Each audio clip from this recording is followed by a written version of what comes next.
on the greatest world stage. It's incredible, really, that prior to tonight, they'd only ever been world champions once before. That now changes. It changes with a Hillings team that has plenty more to offer. Mark Pubil of Atletico Madrid, only 23, only capped 3 times. Alex Grimaldo is 30. Might not have too much more of the road to travel, but he'll be around for a while yet. Eric Garcia likewise, only 23. The future is certainly bright. And the tradition and the methods will continue. Alan Luis de la Fuente will still be in charge of the national team. The same coaches will be in charge of the youth setup. They will play the same way from 10 years old to 36. And so they should, because Beauty has beaten the beast today, and they deserved it. They've been the best team. They didn't panic. They had that draw in the first game against Cape Verde, but nothing changed. They believe in what they do, and so they should, because they've had success and it works. And they are brilliant at what they do, and they ain't going away in a hurry. The Olmo followed by Crystal Palace's Yerry Coutinho, who got on as a substitute a couple of times in the tournament. Didn't play any part in the game this evening. And then Pedro Porro, well, he's just signed a new long-term deal with Spurs, and when you look at the recruitment Spurs have made for the coming season, he clearly wants to be a part of that, and he's been superb for Spain at this World Cup. Well, they all have. We keep on saying one goal. One goal. Simon's had to face 10 shots on target this tournament. 10 shots on target in 8 games. The work that goes on in front of him to stop that is incredible. They follow Italy in 1938 and 1982, and West Germany in 1990 as the only teams to have won the World Cup without ever being behind in any game. You were mentioning about Unai Simon getting the Golden Glove.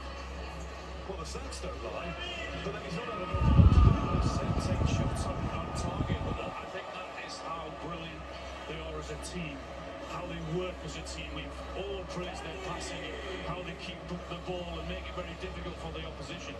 But when they haven't got the ball as well, they're so impressive. They work hard, get the numbers right in and beating the ball, and those spaces that teams want to play, they don't allow you. We've already seen Gavi. There's 19-year-old Lamine Yamal, followed onto the podium by Pedro at 23. And then this young man. I was absolutely delighted to see him get the Young Player Award. For once, the centre-backs win out. Just looks so cool on the ball, so good on the ball. Not under any stress at any time. Be magnificent. Mark Cucurella, who is Mr. Consistent for clubs and country. That's a particularly special word from Gianni Infantino. And a great job from the President of the USA. And King Felipe VI has a hug for Mark Cucurella. Only the tallest reigning monarch, did you know? At 6'5.5". Who did you have information? Wikipedia. Actually, a sporting pedigree of his own. He was in Spain's Olympic sailing team at the 1992 Games. Finished 6th, though. He didn't get a gold medal. Luis de la Fuente, the engineer of all of it. From the youth teams that he took to European and world glory, to the senior team that is now European and world champions.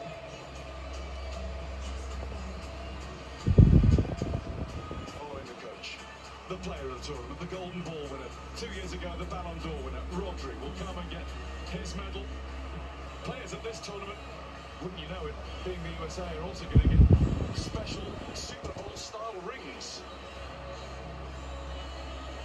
FIFA, naturally, making another almost couple of thousand of them. Not for joke.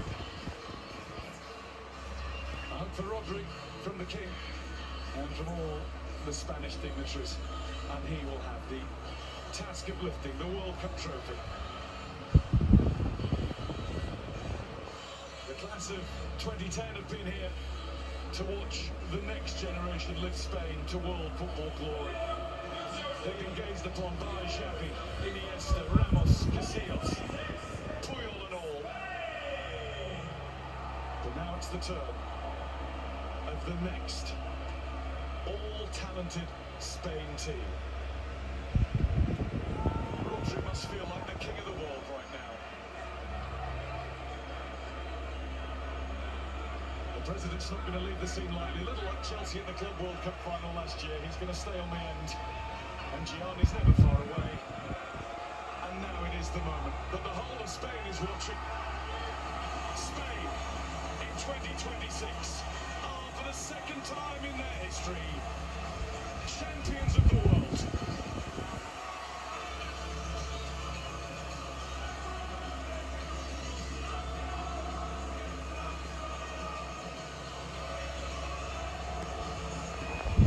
Thank you, Guy. Thank you, Alan.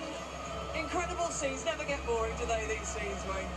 Never tired of them. No, it's great, obviously, to see the players after a long tournament, after the World Cup, and fully deserved it. And that's great as well to see the Argentine players still out there clapping the fans and obviously showing their appreciation at the end, eventually, to the Spanish players. But the emotion etched all over Messi's face. What does it tell you? Yeah, it really does. He's quite an emotional man when he loses anyway, but it's not about Messi today. It's just, honestly, I've had a decent career myself, but just looking on, just thinking, I can't imagine how it feels to be world champions. World Cup, unbelievable. In a World Cup, of course, that had more teams than ever and an extra round of matches to get through, it's tough to get to the top here. That man Fabian, though, he won the Champions League and he's won the World Cup. But look at the players. They could win they've already won the Euros, could win the World Cup. They could go again. That's how good this team are. They were my favourites from the start because of the way they play, the players that they have, the confidence they have, the young stars that they have, and they fully deserved it. Sorry, that was Wayne's pal, Olmo. Wayne's pal Olmo there, he had a big smile on his face. No, I just think he's brilliant, but I think, as Mickey just said there, rightly so, this team could go on over the next 2, 4, 6 years and really dominate in international football because now they've got the experience of winning the last 2 major trophies at international level, but they've got the youngsters on the side, and really good managers, so this team is a team to fear. They've also got a way of playing that no one in the world has proven can get anywhere near. No one laid a glove on them. 10 shots on target against them in the whole entire tournament, and Argentina had absolutely no chance today. No matter what they threw at them, they just kept their levels. They barely looked like they broke sweat. Throughout the tournament, they grew because if you look at that earlier, especially in the group stage, everyone was saying Spain are not quite right. There was something that they need to improve. And then whoever they came up against, it was a France game for me. When I see what they did against France and they just nullified all the threat while still being great on the ball.